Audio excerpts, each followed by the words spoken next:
Last year for spring break, we did Gatlinburg, Tennessee. Been to Gatlinburg? If you've never been, let me tell you about it, all right? Gatlinburg is an American Indian word. It means land of the couples that wear matching airbrush t-shirts. I don't know if that's accurate, but it's accurate. And they always pick the same design, too. This is what it looks like. It's a silhouette of a much skinnier couple than the people who are wearing the t-shirts. And on the shirt, this couple, they're holding hands. They're in love, you guys. Their feet are in the sand. They're under a palm tree. There's a rainbow sunset on what is clearly the ocean in the background. Then they just write Gatlinburg across the top so that you know which of the islands in the Smoky Mountains that they visited, right? They're not smart people. But it's great for people watching. If you like to people watch, this is your spot, okay? I don't know if you enjoy it or not, but man, there's no better hobby. It's free. You know, you just sit there with someone you love and talk about the trash walking by for a couple hours, right? Gatlinburg is prime pickings. I mean, there's not that much white trash in a dumpster behind a paper plate factory. Do you know what I'm saying? Like, it's special.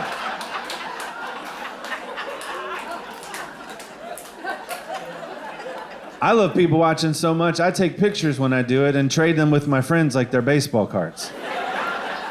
Now, if you're into something like that, let me just give you a tip. Make sure that the flash and the sound on your phone are turned off, which I know sounds like a no-brainer. Guys, I've been doing this a long time. I messed up bad. I'm in line for security at the airport. I'm going this way. Coming at me is a gentleman. Hawaiian shirt, shaved face, but out of the top of his shirt was this perm, I don't know the right, a tuft. It was the brightest, whitest, bushiest chest hair I've ever seen in my life. And I've been to Sarasota. This was next level, dude. It was teased, possibly bleached. He looked like a Build-A-Bear whose neck had been slit to send a message to the other Build-A-Bears to pick it up because numbers are down, right?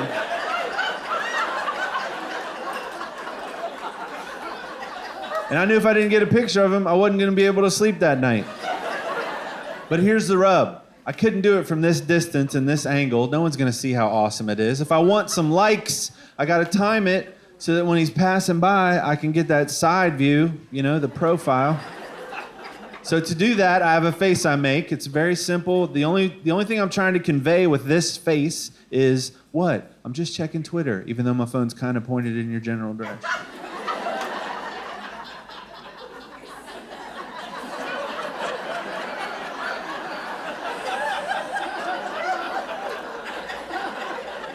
He stops right here. I hit the button. It's like, blick, flash. I was like, there's a Pokemon on your shoulder, sir. Just hold on. We'll get it. Just be careful, okay? The other tip, if you're going to take pictures while you people watch, is to make sure that you have a full battery. Charge up. Because that's what happened to me in Gatlinburg when I went to go people watching. I was at my favorite spot to do it there, which is the old-fashioned candy kitchen. I love that place, because no matter what time of day you show up, you're going to see the same thing. There's going to be a hillbilly pressed up against the window who can't figure out how they're making taffy on the other side of the window, and it's the greatest day of their life. They're just like, what? Nuh-uh. Hey, come look. Come look. It's where they make it. The taffy for Cracker Barrel. Yes, right here. I don't know how they do it, even though I can see the whole process. This is...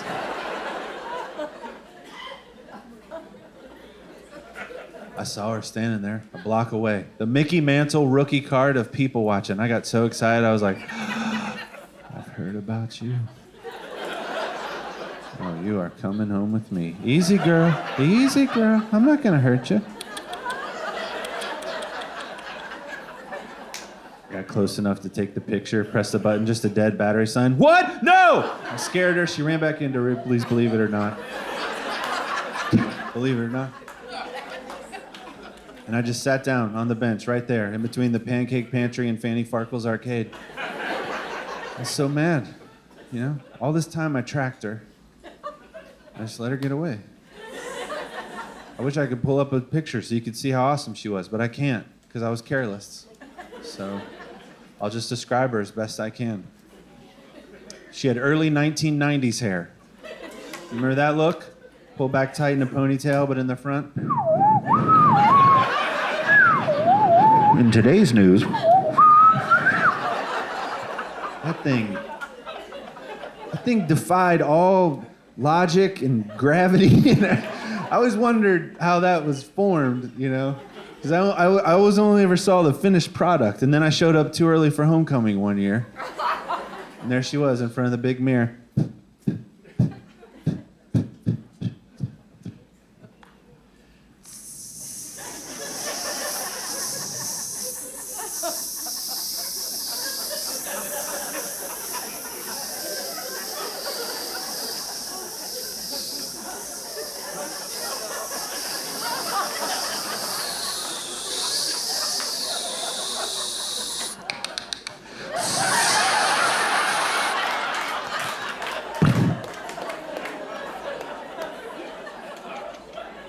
So that was that lady's hair, okay? She was so perfect. She looked like someone that might frequent a Long John Silver's / Kentucky Fried Chicken, 2-in-1 fast food restaurant. You ever go to one of those places? Another great spot for people watching. I don't know what it is, but the average redneck brain cannot process that there are two businesses operating behind one counter and sharing the menu space above. And the first time they see it, it just catches them off guard. They're like, okay, could I get a... Okay, what happened here? Am I in a food court? Like, what? I want chicken. I can order from both of them. It's the same company. Oh, I didn't. Okay. Wow. Okay, well, I'm getting a family meal deal. I get 2 sides. Could I get a side from this side and then a side from that side? I can? Okay. Well, extra biscuits. I knew that before I came in here. And what does Long John Silver's have? Hush puppies. Ooh, can I do that? 2 breads? I can? Oh, yeah. Let's go that. And I was wondering, like, what is the big thing here, you know? Because I know that you think I'm joking just for the sake of doing comedy. I'm not, okay? Sit by the register in one of these 2-in-1 fast food spots. 10 minutes tops, you'll hear a sentence that has never been formed in the history of words. It's because there's too many options, and people aren't prepared, and they get up there, and then a line forms behind them, and they get nervous, and they're like, oh, do green beans go with tacos? Like, I don't even know what I'm looking at. It's the best. It really is the best. If you're gonna do it, and I recommend you do it, just make sure half of wherever you go is Long John Silver's, because that is the place that brings them out, okay? At any Long John Silver's, you will hear a grown man ask for extra crumbs, which I feel is just a new low for our society. If you don't know what I'm talking about, Long John Silver's is a fast food seafood restaurant. And what they do is they take chicken and fish and they dip it in a batter and then they put it in the fryer. And when they flip it out of the fryer, little pieces of that batter break off. And then a pile of all those little pieces form. And then people go, hey man, can I get a scoop of the stuff that thing's been laying on? You can put some of that in my treasure chest? And when I heard it, I was like, did that guy just ask for more crumbs? She pushes a button on the register. Boop, crumbs, 10 cents. I was like, you gotta be kidding me. What? How often does this happen? I mean, I thought I could be witnessing the first time in the history of Long John Silver's where some guy's like, I'm so embarrassed to tell you this, but I'm a little short on cash. I got a long drive ahead of me. I'm so hungry. Could you just, I don't know, put some of that stuff into a cup? I could snack on it. No. It happens so much. It has been programmed into the register. Think about that. If whatever you want to call that stuff has its own button, which I'm pretty sure we'll all agree was not in their original business plan, that tells me there was a day that something happened. At some Long John Silver somewhere, something happened to bring us to where we are. And as a people watcher, I'm just sad I wasn't there to see it. Because I pictured it in my head 1,000 times, right? Some toothless manager just comes storming out of the back. Hey, somebody's gonna have to start paying for these crunchies, all right? I can't be giving this stuff away. I mean, if everybody's gonna ask for it, we gotta figure something out, all right? I don't know how to make it. It's an accident. Y'all just love free stuff. That's why we got rid of tartar sauce pumps and switched to packets. 2 per customer. Y'all were just pumping it right into your boats. Nobody needs that much tartar sauce. Nobody. I'm sick of it. And he tries to slam that door, but it's that metal kitchen door, right? Now you can just hear him in the back. I ain't settling down, Ricky. I'm sick of this. They don't pay me to put up with it. I'm so mad my hand's shaking. I'm supposed to bowl tonight. Now what? I'm done. I said it before, but I mean it this time. I'm done. You watch. As soon as I can afford that lift kit and them Luke Bryan tickets, you ain't ever gonna see me again. I'm out. Well, of course I'm going. Florida-Georgia line's opening. I ain't gonna miss that show. They're the only 2 dudes that even settle me down right now. You do that? All right. Well, then you take the Nelly part. You make me want to roll my window. Look, you're kind. You're very kind. All we just learned is that I've thought way too much about an incident at a Long John Silver's that probably never happened. But I don't judge my life based on material possessions, mainly because I don't really have access to them. I judge my life based on achievements and milestones. Like, I don't mean to brag, but a little while ago, I hit the big time. I married an American, which is the greatest thing that's ever happened to me, according to Americans. They are so excited for me. Like, wow, you married an American. Your parents must be so proud. I'm like, they're a little concerned. They're worried about me. No, you could be an American now. Don't you want to be an American? Pew, pew, pew. I'm like, calm down. Okay, I don't have the confidence to be an American. I'm not qualified. Americans are confident people. Like, I was in America and I wanted to go to some fine dining restaurant, so I turned up at Pizza Hut. And a guy was coming outside and he held the door open for me. He said, "After you, big dog." I'm 5'7". I've never been called big dog in my life. I'm like, me? He's like, "Yeah, come on through, big dog." I'm like, stop it. No, it's not me. I'm a little dog. Stop it. Get out of here. I'm not even a big, I don't even have a tail. Stop it. He's like, "Come on through," and he gave me a fist bump. And that confidence was contagious. All of a sudden, I felt that American confidence, and I felt 6 foot tall. I'm like, you know what? Maybe I am a big dog. I felt so confident. I walked into that Pizza Hut. I bought a family meal. That's how excited I was. My father-in-law was so pumped for me when I married his daughter. As a wedding gift, he bought me a Costco membership. That's a dowry in the state of Kentucky. It's like, that's a Costco membership. You can go to any Costco around the world. I'm like, why would I go to Costco when I'm overseas? You can get the best bagels in Costco. You got to buy 3,000, but they're the best bagels. You can get the best red wine from Italy in Costco. It's from a region in Italy called Kirkland. Kirkland, Italy. Best Italian wines. You can get a coffin in Costco. When I die, I want you to put me in that coffin, leave me in Costco, because that's my idea of heaven, amen. I'm like, mate, wait till you discover Aldi. You're going to have a great time. No membership needed.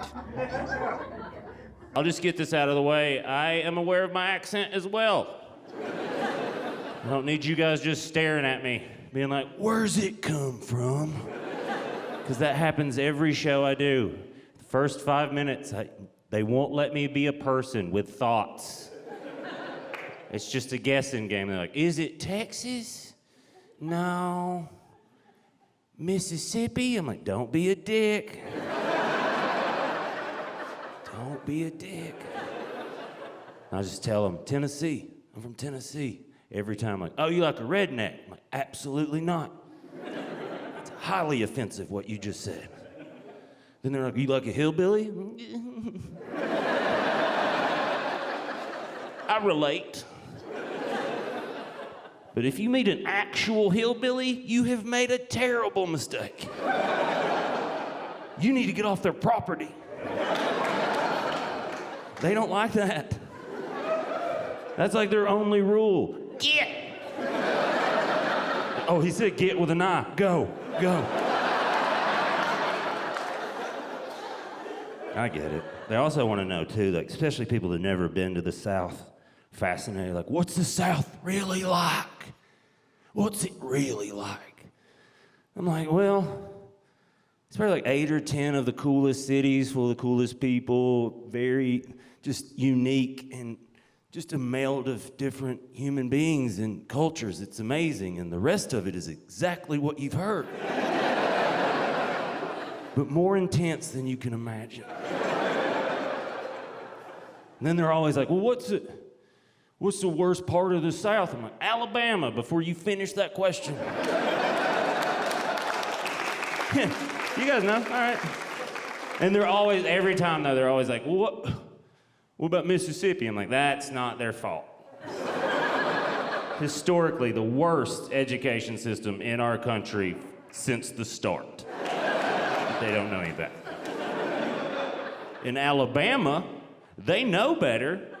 They just don't give a shit. That got applause in Birmingham. It's not what I was going for. I was trying to shame them. And they were like, that's us. Yeah. Roll Tide. I know how the accent sounds. I'm aware. It sounds dumb. I get it. It's a scam. We're all running. People think we're way dumber than we actually are. It's the opposite of the British accent.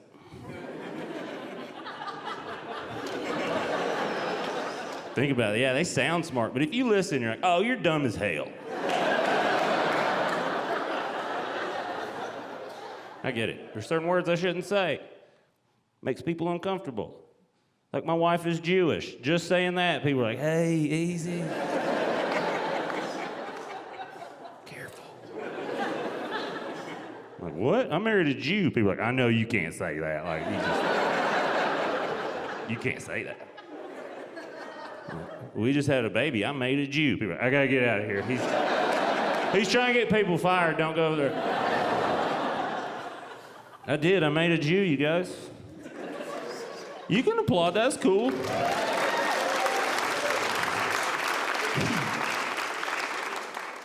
would have been weird if you kind of applauded and then didn't. You guys came through. I didn't know growing up I could make a Jew. I didn't know. But I can, and I did. Pretty cool. What happened was my wife is Jewish, and her vagina also Jewish. And the baby came out of there, Jew. It's science.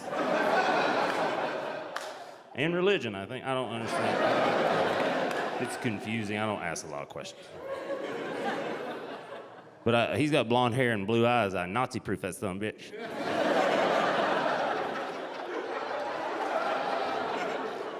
You can laugh out loud. That's a good thing I did. You guys can enjoy yourself here at the comedy show. Feel free.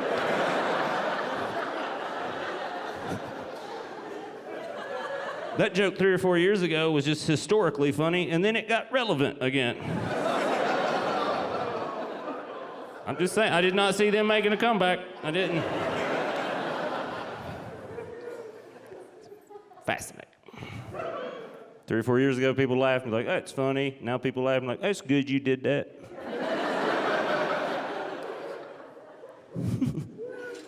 I get this question a lot because I sound like I do and then I say the stuff I do. How'd you get that way? It's confusing. You sound, like you sound, but the stuff you say is not from where you're from. Like, I had to evaluate it, and it's like, I think it's because my parents are pretty cool people. Like, my dad's a football coach and teacher.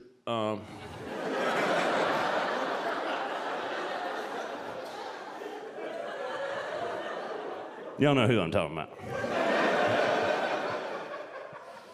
I called him before he retired, like a couple years ago. I was like, hey, man, what do you do during the day? He's like, you need to mind your own business, is what you need to do. Yes, sir, coach. My mom's an English teacher and a maniac. That's what she does. Sure, her name is Storm, Yeah, that's weird, right? I was in my 20s before I was like, that is weird. Because when you're little, you're just like, I guess everyone's mom's named after an American Gladiator. That's how it is. That's Steven's mom, Laser. I lived in Seattle for a while, and they came to visit my parents. And there's a WNBA team there named the Seattle Storm. And I was like, is there anything you guys want to do while you're here? Like anything special? And my mom was like, I want to go see that Seattle Storm play. And I was like, why? She's like, because their name's, I hate you so much. Smart ass. I was like, professional smart ass. I had no interest in going in the game, and my dad was like, I like fundamental basketball.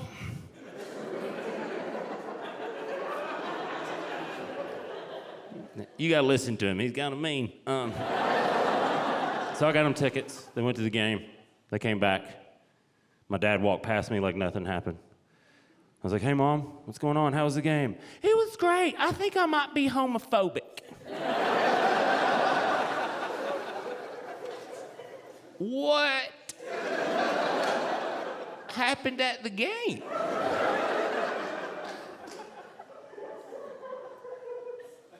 She's like, well, they were great seats. Thank you so much. We're down close, and action started happening. We were having fun, and then there was like a timeout, and then there were a lot of lesbians there. I was like, you don't have to whisper that word. That's their preferred word. She said, okay. Well, there are a lot of, I can't not whisper it. I don't know why. I was like, okay, there are a lot of lesbians there, Mom, yeah. And she was like, yeah, and then when there's the timeout, they'd all start making out and like their tongues going everywhere. I was like, oh, I don't like this. I was like, huh. Well, if there had been a bunch of straight couples there making out during the timeout, would that have bothered you? Yes. Stop making me see your tongue in public. I don't like that. I'm like, oh, Mom, you don't like public displays of affection, PDA. You're not homophobic. And she was like, oh, thank God.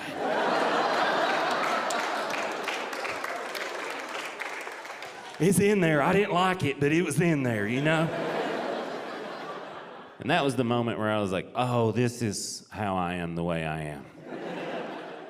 Because my neurotic mother, my whole life, has been like, have you worried about something that doesn't exist and can't happen yet? She go worry about that. But I don't eat at the Cheesecake Factory that often. That's not the kind of restaurant I like. I like a very specific kind of restaurant. I'm a 39-year-old elder millennial from Portland, Oregon. I only like restaurants that proudly advertise themselves as being farm to table. Oh, yeah. Which is a very silly thing for a restaurant to say, because that's where they grow food. And that's what you eat it off of at every restaurant. Arby's is a farm to table restaurant.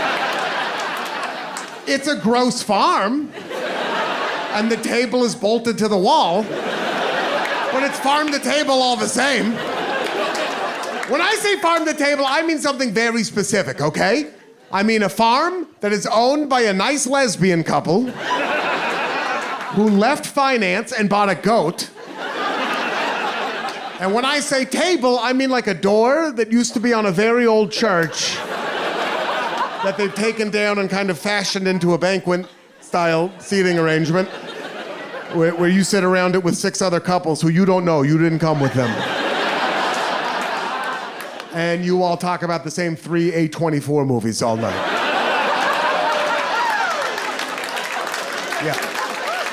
When I go to a restaurant, I want the drinks and the light bulbs to be in mason jars. Do you understand me? I like restaurants that have an ampersand in the middle of their name. They cannot spell out the word and. It has to be a cutesy little ampersand, right? It has to be like Turkey and the Wolf.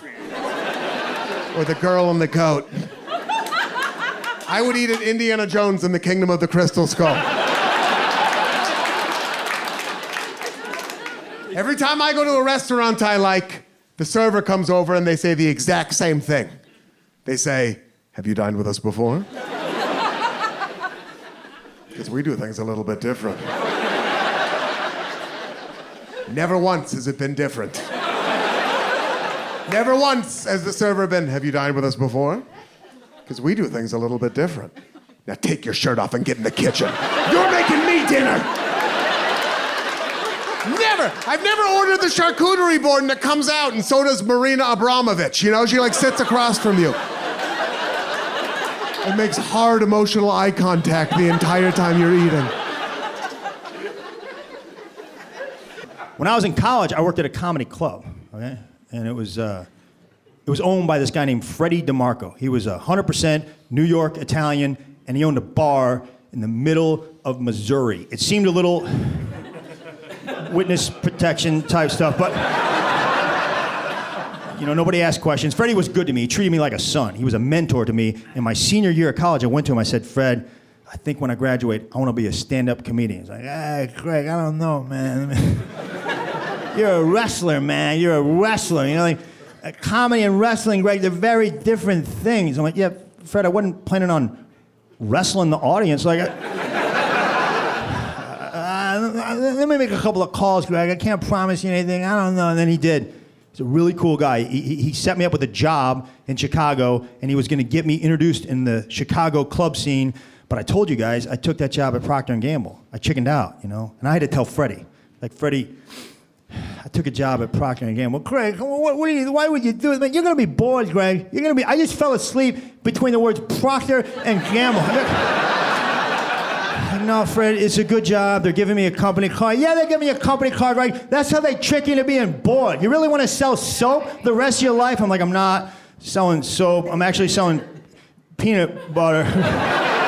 Oh, why didn't you say so, Greg? I mean, that's an entirely different situation there. Here I think you're selling soap, but you're selling peanut butter. That's going to be a lot of excitement, Greg. I mean, think all the fun you're going to have with peanut butter. I mean, creamy one day, crunchy the next day.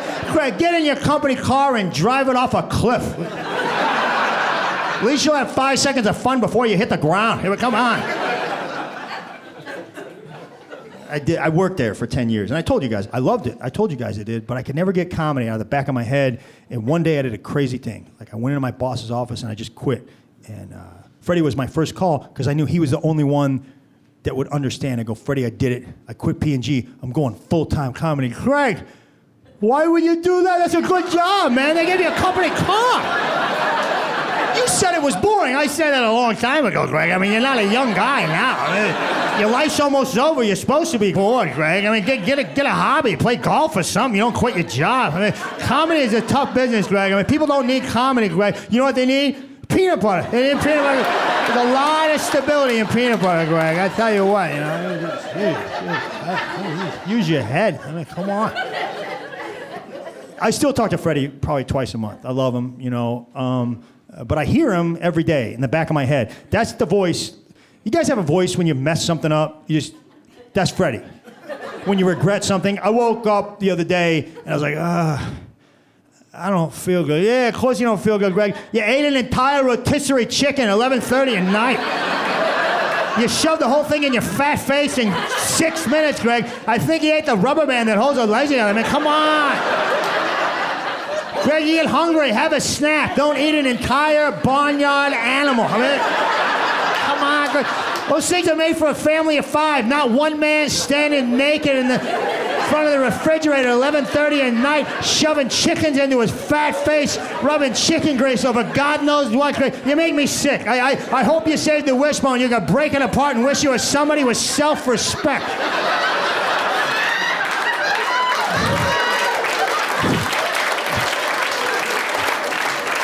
I want to be clear, that's not Freddie, that's me talking to myself. Like this is what goes on in my head every day.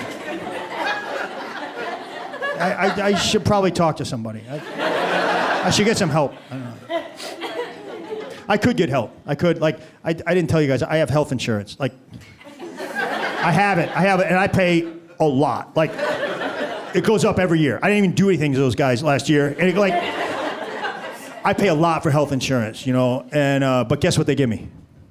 A card. I got a health insurance card. It's great, man. It's plastic, full-on plastic. It's flexible. It's very nice. But I mean, for what I'm paying, I want more than a plastic card. I want like a guy. I want a full-time health guy just to follow me around. In case something comes up, I'll be at Walgreens. Mr. Warren, what coverage do you have? Tell him about it, Tony. It's my guy. Pick up some toothpaste, Tony. I'll be in the car. I got a guy.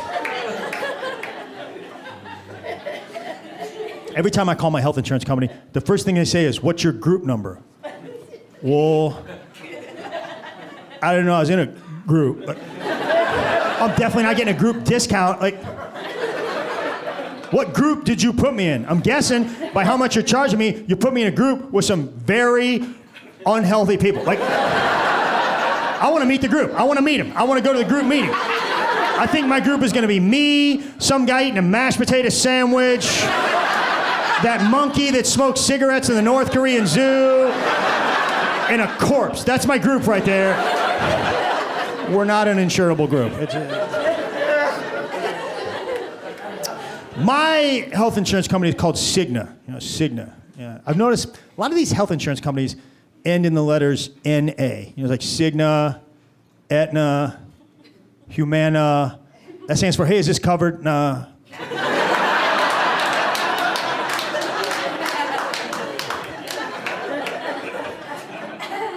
I have Cigna Bronze. That, you know, that's my insurance package or whatever. That's my level.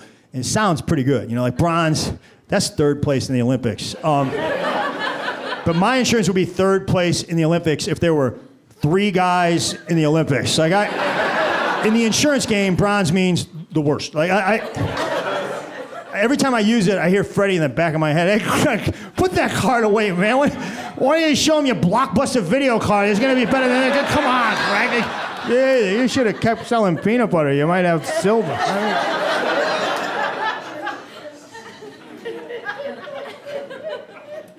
I tried to use it. I call this podiatrist. You know, I go, "Hey, I got to see Dr. Fisser." They were like, "Dr. Fisser does not take bronze level insurance." I was like, "Okay, I'll just go somewhere else." They're like, No. We have a doctor here that does take bronze level insurance." I was like, "Wait a minute. Different doctors within the same practice take different levels of insurance?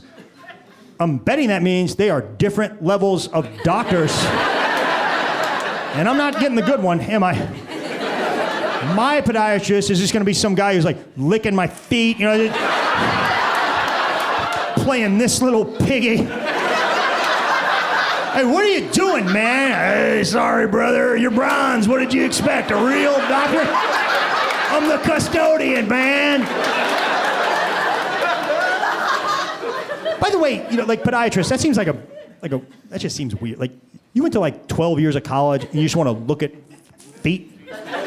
What percentage of podiatrists do you think are foot weirdos? I would say right around 100. And if you're a foot weirdo, you have a lot of options in this world. If you're a foot weirdo and you did well in school, podiatrist. If you're a foot weirdo and you flunked out, foot locker. Like, I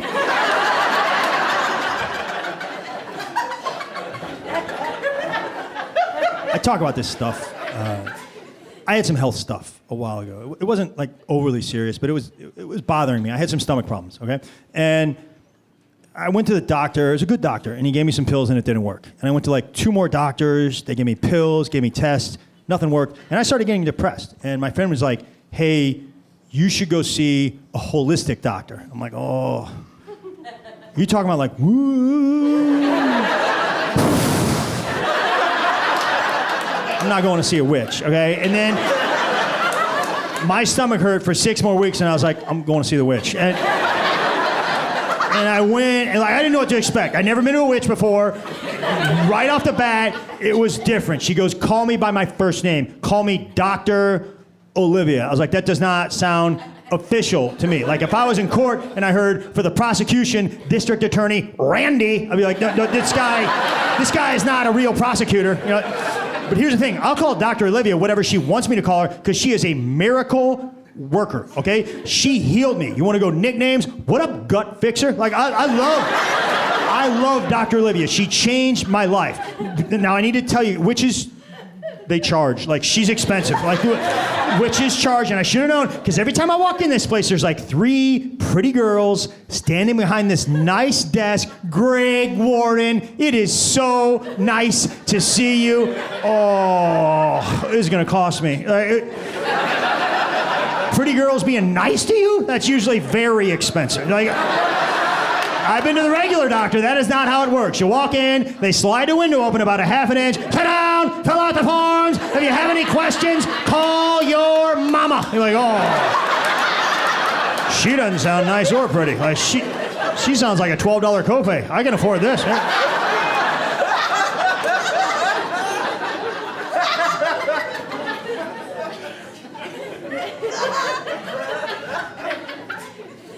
So Dr. Olivia charges, you know, it's just she does. But I was like, okay, I got insurance, let's give it a whirl. So I send it to Cigna and they're like, ooh. She's a witch. I'm like, she's a good witch, okay? She's like Stevie Nicks.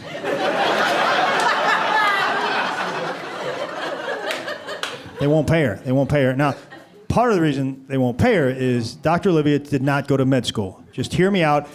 By training, she is a chiropractor, okay? But she spent 15 years learning as much as she could about advanced gut health, and it worked. I went to the med school guys. She beat them in a stomach fixing contest, okay? Fair and square.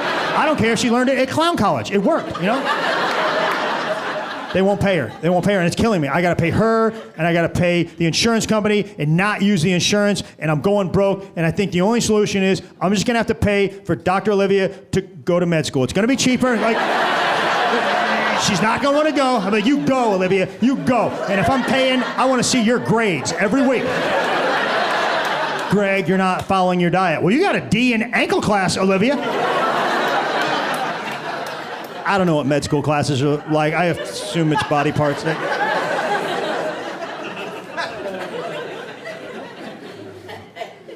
mean, here's the thing. I bet you in 20 years, they're going to pay for that stuff. The insurance company will catch up. It's like back in the day, they were probably like, anesthesiology? We don't pay for that. We pay for the pint of whiskey and the stick that you bite down on, and that's it.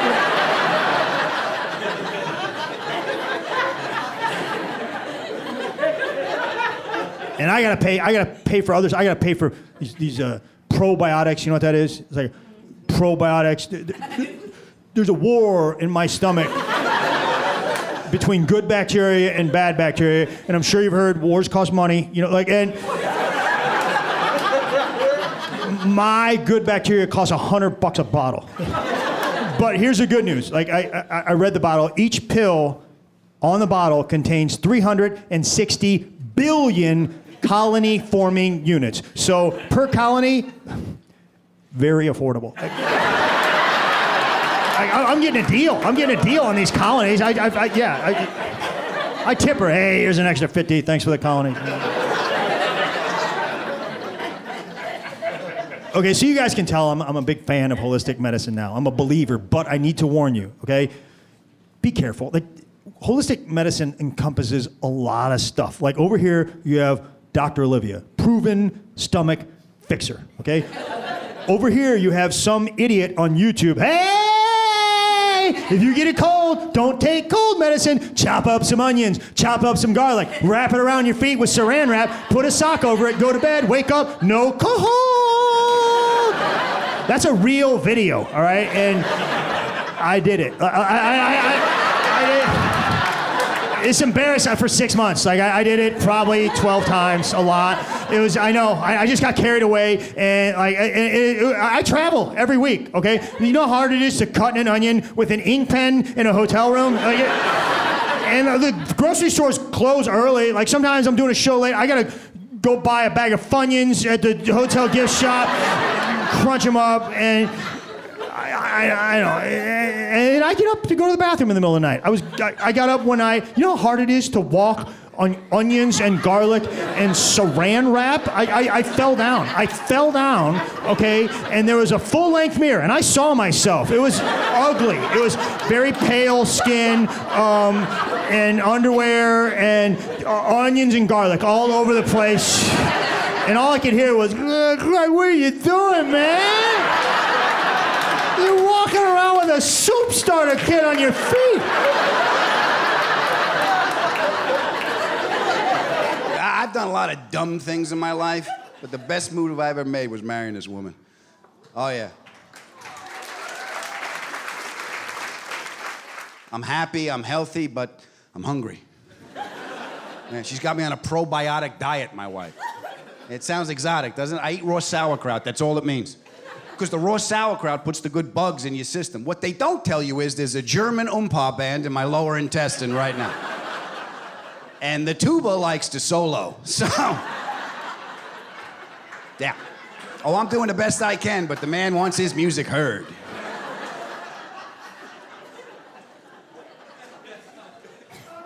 Fermented foods is supposed to be very good for us. Kimchi is supposed to be really good, Korean kimchi. We had that the other night. And my wife is Mexican, so we had Mexican-Korean.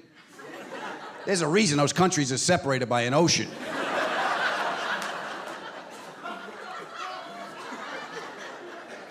I think it was North Korea, because I hit a missile. And I almost hit Japan, so...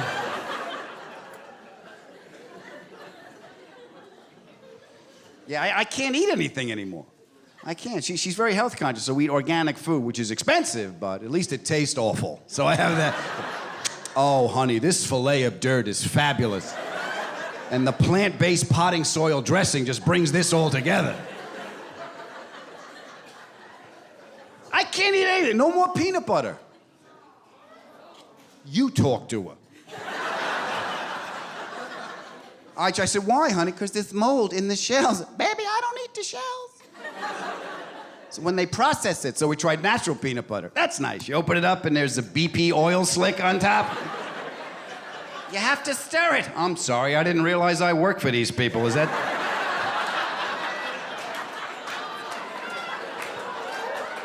That's the deal you make with the natural peanut butter? I have to finish their job. Now I understand. Now tell them to cash my check. I'll complete the churning process for them.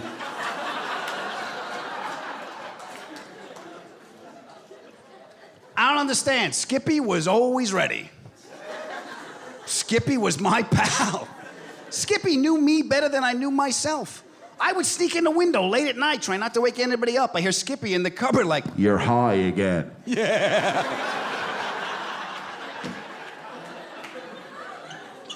Be quiet, Skippy, you're gonna wake everybody up!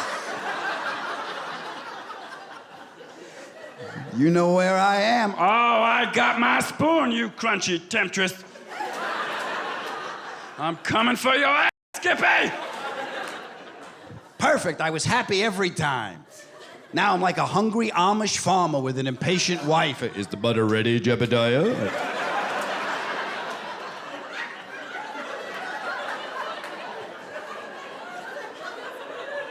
Silence, woman.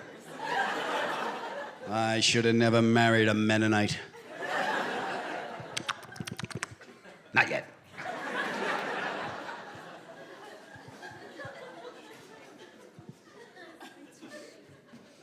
Peanut butter sandwich and a glass of milk. That's all I need to make me happy. And I can't have it. Can't have the peanut butter, I can't have the bread, because I come from fat people. And we have almond milk. Yeah. I didn't even know almonds had nipples, did you?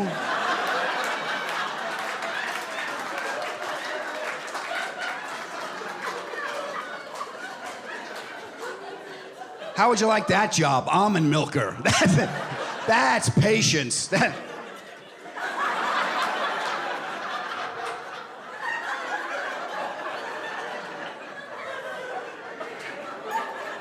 is gonna be a long court.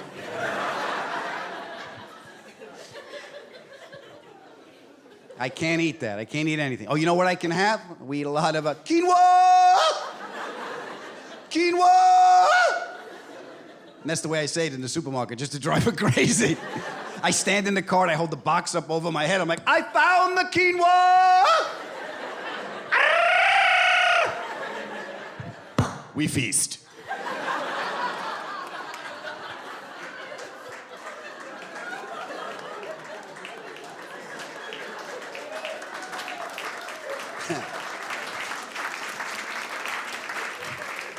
Yeah, we eat that. We eat a lot of leafy green vegetables. Kale's very. We have kale chips. Listen, if you've never had a kale chip, just lick a lawnmower blade.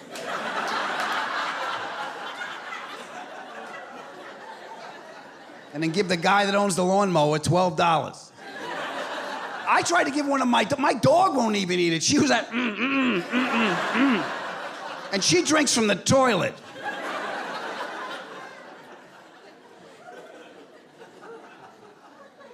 Yeah, I can't eat anything. I can't eat anything. But I'm healthy. I feel better. My skin cleared up. My nose is cold. My coat's shiny.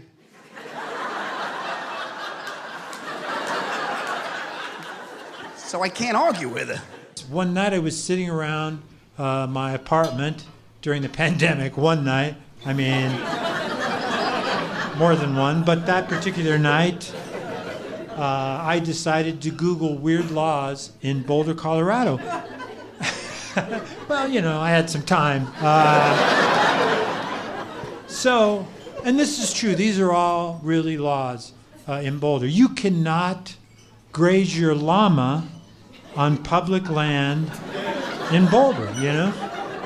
I swear that's true. And that bummed me out, I'm not gonna lie. I had to have a heart-to-heart talk with my llama. I'm like,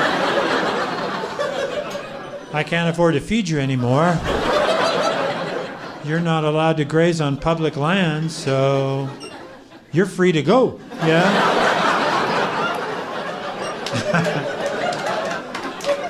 Oh, thanks, yeah. If you ever come across a llama wandering around Boulder, that's Bobby, you know? So, maybe try to point him in the direction of some private land and let him. All right. Taco Bell is amazing. You guys like Taco Bell? Yeah, that's a very polarizing restaurant. No one's ever on the fence about Taco Bell. You just say it and people are like, absolutely, or hard pass, which is a constipation joke, but also a firm no.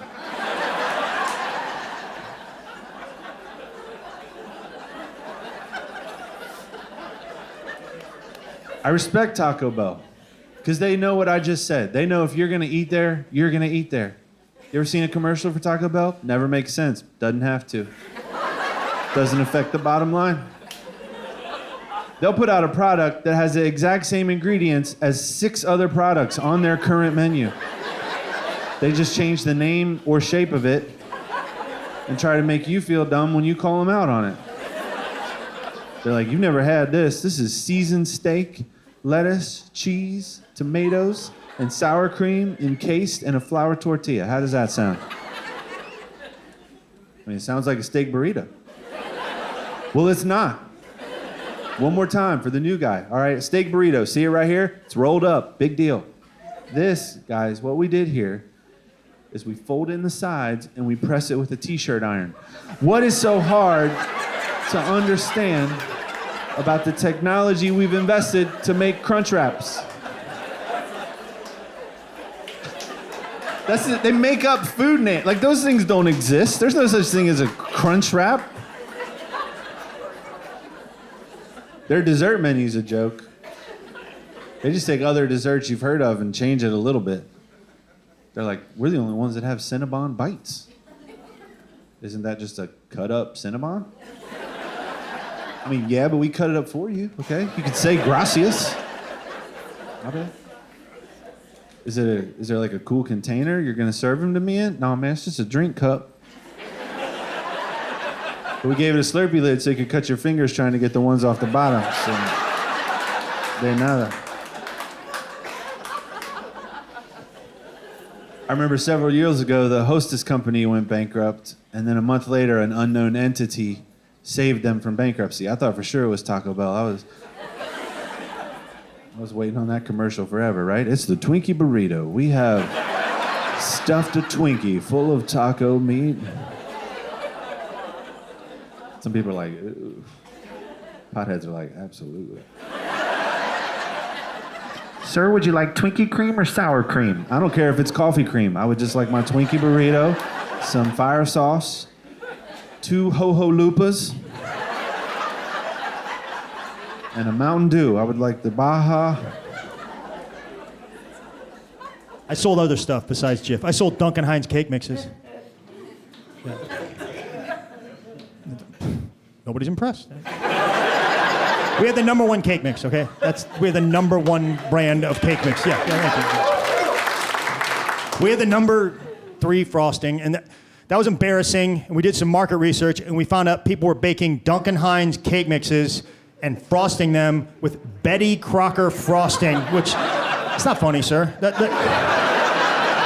That's like saying, hey, I want to marry you, but I'm going to have kids with your brother.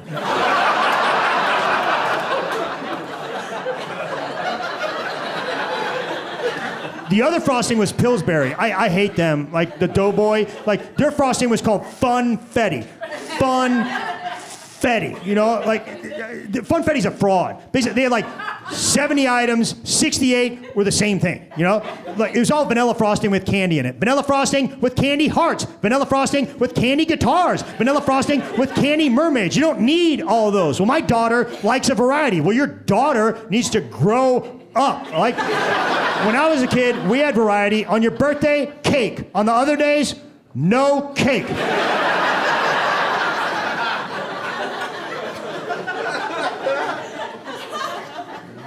I sold Crisco shortening. You know, that was a good product. We had a hard time coming up with like a health message there. The best we could do is at least we're not lard. You know? But we introduced the greatest thing ever to happen in the shortening and oil category, Crisco sticks. It was a big deal. It was a very big deal. Basically, we took shortening and we put it in the form of a stick of butter. We wrapped it in foil. We put tablespoon markings on it so you could cut it instead of getting a measuring cup all greasy. And people were like, Greg, with all that extra packaging, it probably costs way more per ounce. I was like, way more. Let's be honest, though, you're eating shortening, okay? You do not have a lot of time left on this earth. Like, spend your money. Bake a cake and put cigarettes in it instead of candles. It doesn't matter.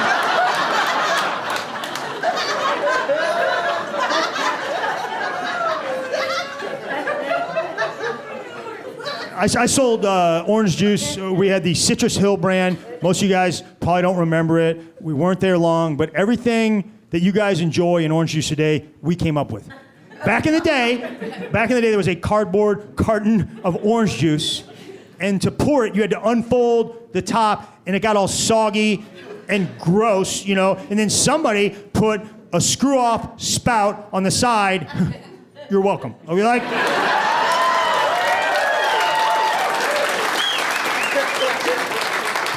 Yeah. So next time you're enjoying a glass of Minute Maid or Tropicana, you know, pour a little out to show respect for the OG. Like,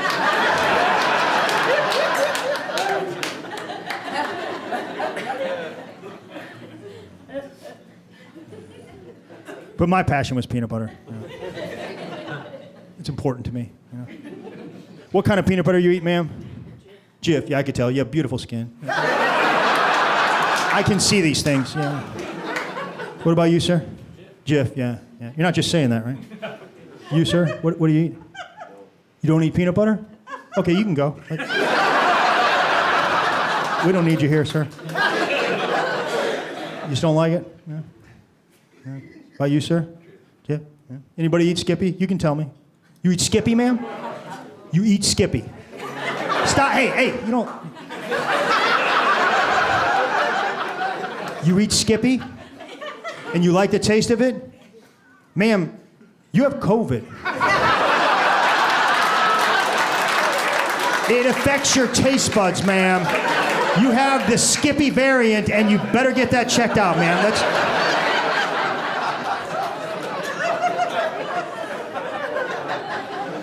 What about you, sir? Peanut Peter Pan.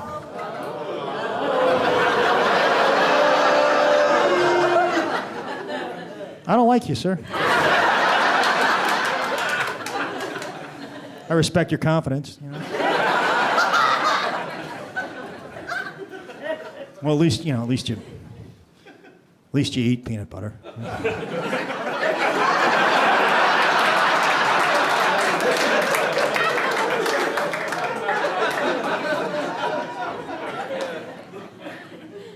I've heard a lot of excuses why people don't eat peanut butter.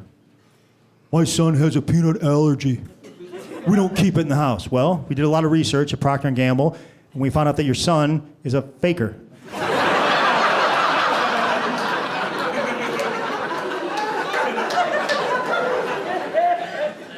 I like almond butter. Do you? I mean, you're a hippie. That's fine, hippie. Go ahead and eat your almond butter or smoke it, whatever you do with it. I don't know how you buy it, because from what I understand, the grocery stores require shoes, hippie.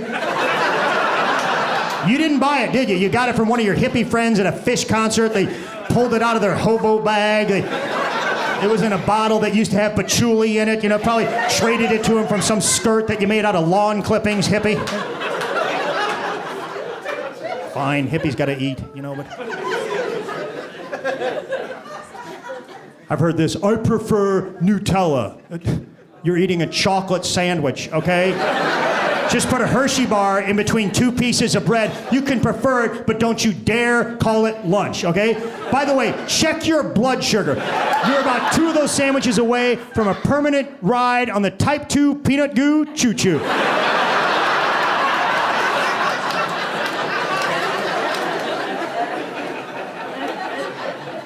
Now listen, you know, I said a lot of stuff here.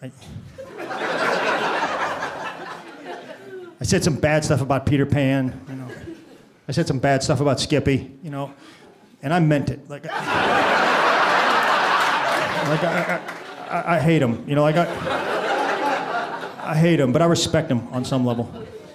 They've been in the game for a long time. You know, they've been there. They were there before Jif. I respect them. There's some peanut butters think they can just jump in the game, you know, like Reese's. Remember when Reese's all of a sudden said, we're a peanut butter, you know? I'm sure they were thinking, hey, we're a candy bar with peanut butter as a main ingredient. How hard could it be to be just peanut butter? Real hard, Reese's, okay? You're gonna find out what it's like to stand on your own. You don't have chocolate to hide behind over here. We're not playing trick-or-treat games. We are feeding families in this aisle. Just be a candy. That's what you are. Be a candy. You don't see Ring Pop trying to get in the jewelry business.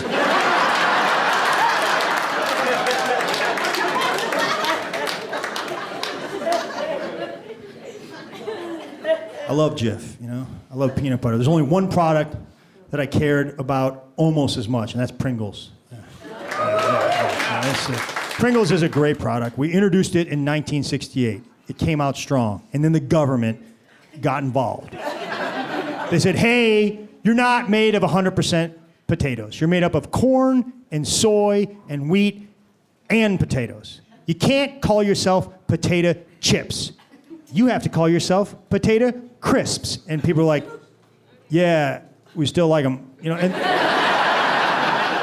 the government was like, you know, they're not made of 100% potatoes. And people are like, yeah, we kind of figured that when they were uniformly stacked on top of each other in the perfect shape of a horse saddle. You know those gummy orange slice candies? Not real oranges. We figured that out.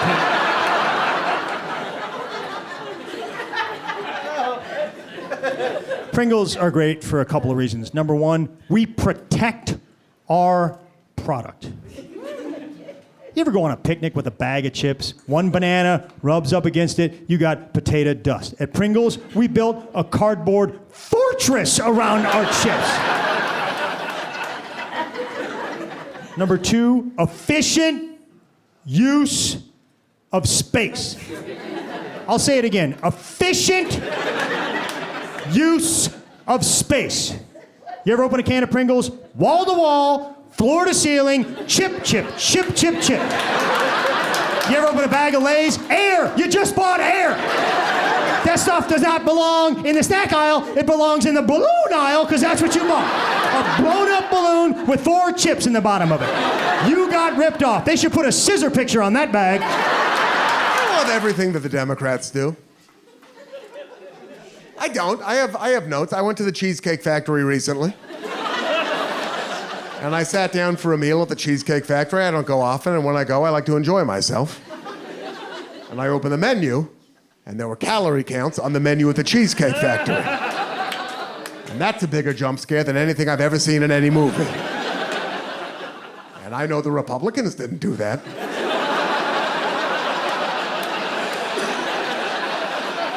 That was us. And I guess the idea there is that they're trying to warn us that perhaps the meals at the Cheesecake Factory are not the healthiest meals available. And I think we all realized that when we agreed to eat at a restaurant called the Cheesecake Factory. Factory is the healthiest word in the name of that restaurant. I've tried to live in America. It's hard to get onto the American system, right? They're very protective of their system. I went to get a phone number, asked for a SIM card, and they said, Sir, you can't get an American phone number until you have an American bank account. I'm like, no worries. So I went to the most American bank possible. I went to Bank of America. And they said, sir, you can't get an American bank account until you have a social security number first. I'm like, no worries. Went to the social security office. They're like, sir, you can't get a social security number until you have an American phone number. I'm like, oh, I'm gonna kill everyone. So I went to Walmart, bought a gun, no documents needed. Very easy. Americans also don't expect me when they hear Australian man. They think like, alpha man, right? They think like Hugh Jackman and Chris Hemsworth and the dad from Bluey, just proper alpha dogs. Now, I don't want to shock anyone, but I am not an alpha male. Don't argue. I'm not an alpha male, but I know how to find one. If you ever need an alpha male for any reason, it's very easy. All you have to do is find like an extension lead or a cable or a cord, and all you have to do is start to try to coil it. And what will happen is an alpha male will appear out of nowhere and tell you you're doing it wrong. That's not how you bloody coil it, mate. You've got to let the cable do the work. You follow the... If you really want to piss them off, you start doing it around your elbow. They'll have a conniption like, that's not how you bloody do it, mate. You've got to wreck the cable. And they turn into a car.